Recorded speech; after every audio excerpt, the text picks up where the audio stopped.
Welcome back dear student. तो आपका फिर से स्वागत है फार्मा गाइड हिंदी पे। आज हम पढ़ने वाले हैं फार्माकोलॉजी एंड टॉक्सिकोलॉजी का drug acting on cardiovascular system. मतलब cardiovascular system is related to our heart system, that is the circulatory system. तो देखते हैं उसके रिलेटेड कुछ एमसीक्यूज़ जो कि बहुत ही ज़्यादा इम्पॉर्टेंट है, क्योंकि कार्डियोवास्कुलर सिस्टम जो है वो वाइटल फंक्शन प्ले करता है हमारे बॉडी के। इसीलिए इसमें से बहुत ही ज़्यादा चांसेस है कि आपके फाइनल एग्जामिनेशन में इससे एमसीक्यूज़ आ सकते हैं। तो पहला एमसीक्यू हमारा, this is the reason why the SA node acts as a heart pacemaker. मतलब एसए नोड जो है वो साइनोएट्रियल नोड जो रहता है हार्ट में प्रेजेंट, वो acts as a pacemaker. Pacemaker मतलब अगर एक इंजन है, एक इंजन में पेट्रोल डालने के बाद जैसे वो इंजन स्टार्ट होता है, उसी तरह पेट्रोल का काम यहाँ पर एसए नोड करता है। तो एसए नोड उसे हार्ट पेसमेकर कहा जाता है। लेकिन क्यों कहा जाता है? तो वह है, पहला ऑप्शन है because it generates the impulses at the highest rate, then because it has an poor कोलर्जेनिक innervations, then question option 3, because it has rich sympathetic innervations, and because of its capability of generating impulses। तो क्या हो सकता है? Sinoatrial node जो है वो heart pacemaker करके एक्ट होता है, because it generates the impulses at the highest rate में जो है वो इम्पल्सेस जनरेट करता है। Option number A. Then question number 2, this about the second heart sound is incorrect. This is about second heart sound. जो heart sound रहता है वो कौन सा हार्ड साउंड रहता है? हमारा लब और डब रहता है। तो उसमें जो है वो इनकरेक्ट स्टेटमेंट है regarding to second heart sound. पहला है, it is occasionally split, it has longer duration than the first sound, it is due to the closure of semilunar valve, then it indicates the commencement of diastole। तो क्या हो सकता है इसका correct option? तो इसका करेक्ट ऑप्शन है the second heart sound is incorrect, the statement is incorrect is it has a longer duration than the first sound। तो देखिए यहाँ पर लब और डब बाद में ही एक साथ ही, जो मतलब पहले लब होता है फिर डब होता है, मतलब उनके बीच में लॉन्गर ड्यूरेशन नहीं रहता है। मतलब ऑप्शन बी यह इनकरेक्ट है regarding to the second heart sound. Then question number 3, the reason for the dicrotic notch on the aortic pressure curve is. जो डाइक्रोटिक नॉच रहता है एओर्टिक प्रेशर कर्व पे, उसका रीज़न क्या है? Is closure of an aortic valve, contraction of aorta, rapid filling of the left ventricle, या फिर closure of the pulmonary valve. तो क्या हो सकता है इसका? इसका करेक्ट ऑप्शन है option number A, that is the closure of aortic valve. Then question 4, a rise in the carotid sinus pressure leads to. जो कैरोटॉइड साइनस प्रेशर अगर बढ़ जाता है तो उसकी वजह से क्या हो सकता है? Reflex tachycardia, reflex hyperpnoea, reflex hypercapnia, reflex bradycardia. तो इसका आंसर आप मुझे कमेंट करके बताना। Then question number 5, peripheral vascular resistance can be best given by. जो पेरिफेरल वास्कुलर रेजिस्टेंस रहता है वो बेस्ट रह सकता है गिवन बाय किसकी वजह से? पहला है diastolic blood pressure as it leads to decrease till the mid thoracic aorta, या फिर pulse pressure as it correspond to the aortic compliance and the stroke volume, या फिर mean arterial pressure as it supplies blood to the organs, या फिर systolic pressure as it causes an increase in the ascending aorta. तो क्या हो सकता है correct option? तो करेक्ट ऑप्शन है peripheral vascular resistance can be best by given diastolic blood pressure as it leads to decrease till mild thoracic aorta। मतलब option A. then duration of an absolute period, that is the when the whole heart is in diastole में अगर heart रहता है तो कितना duration लगता है? 0.2 second, 0.1 second, 0.0801 second and 72 second. तो देखिए यहाँ पर जो साइकिल रहती है डायस्टोलिक एंड सिस्टोलिक की, वह 0.8 सेकंड की रहती है। तो डायस्टोलिक का जो रहता है वह 0.2 सेकंड का रहता है। मतलब option A is the correct answer. Then उसके बाद question number 7, this sets of glomerular capillary pressure apart from the other capillary found in the body. तो lower filtration pressure, lower blood pressure, higher filtration pressure, तो higher blood pressure. तो कौन सा pressure वहाँ पर create होता है? वहाँ पर क्रिएट होता है हायर फिल्ट्रेशन प्रेशर।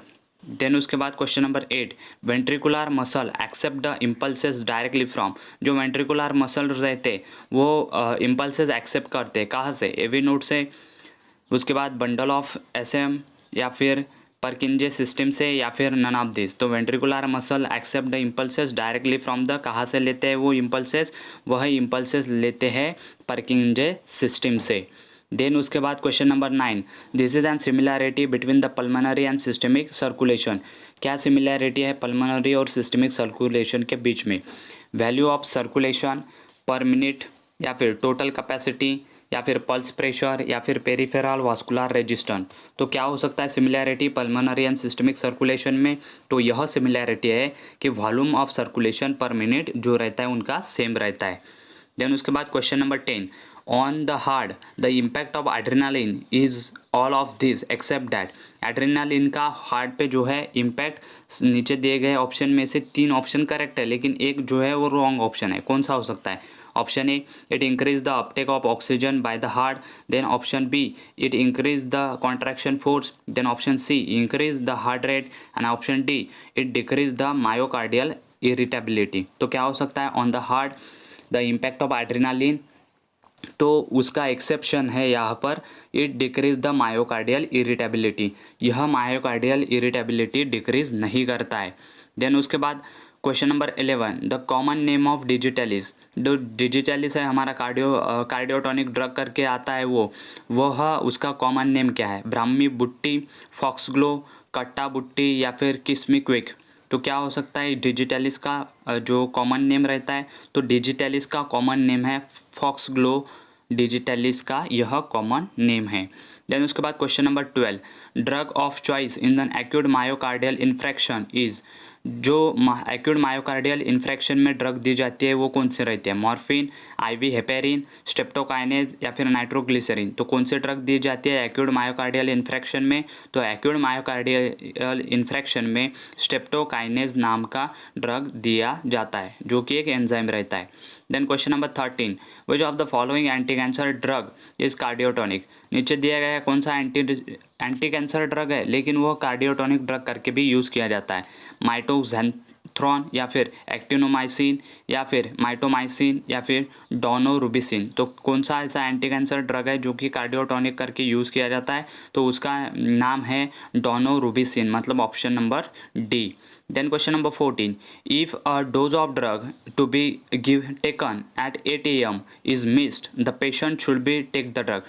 अगर एक पेशेंट को कार्डियोटॉनिक ड्रग देनी थी सुबह के 8 बजे, लेकिन वो उसने ली नहीं सुबह 8 बजे, तो हमें कितने समय के बाद उसे ड्रग देना चाहिए, as soon as he remembered, या फिर he should take 2 doses at 8 PM, या फिर he should wait for the 8 AM next day, या फिर he should stop taking treatment. तो क्या हो सकता है, तो इसका करेक्ट ऑप्शन क्या हो सकता है, तो आपने मुझे कमेंट करके ज़रूर बताना है, ऑप्शन ध्यान से देखिए।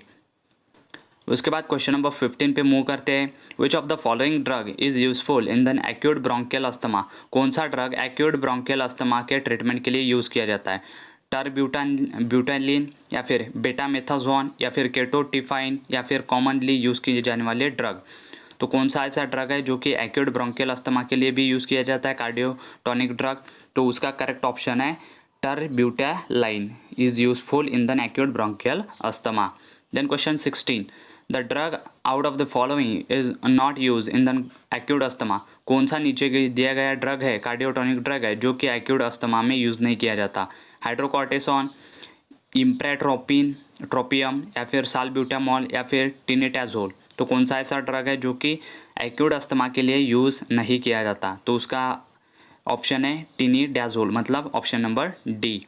देन उसके बाद question number 17, a patient having the obesity required dose, अगर एक पेशेंट ओबेसिटी मतलब वो उसका वेट जो है बहुत ही ज़्यादा है, तो उसे डोज कितना देना चाहिए, लार्ज डोज देना चाहिए, नॉर्मल साइज़ वाला डोज देना चाहिए, रिड्यूस डोज देना चाहिए, फिर नाना बबू।